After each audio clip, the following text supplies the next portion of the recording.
Morning ulit sa atin lahat mga lods. Ito, ang ulam ideas natin ngayon is ginataan labong. Ito ang ating mga panangkap. Sasawagan natin ng shredded na manok yan, daon sili, at saka syempre yung ating panggatang nyug na nabili natin sa palengke, paunang piga at saka pangalawang piga.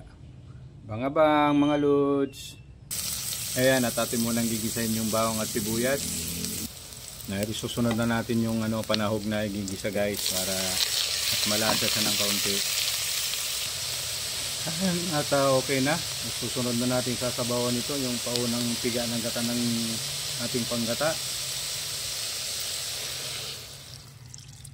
Lalambutin muna natin yan ng kaunti guys, kasama itong ating labong. Ayan.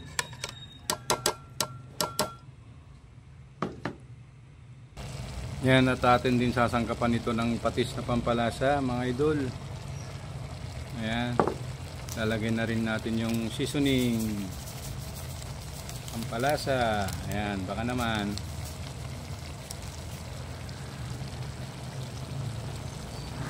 Ito na guys, ilalagay na natin yung panghuling gata. Ayan, pangpinaling gata ng ating labong. Ito na lods, lalagay na natin yung pangpinaling gulay, ang daon ng sili para sa ating labong na gata, ginataang labong. Ayan, kunting kuluan yan lang lods at mga yum na yan.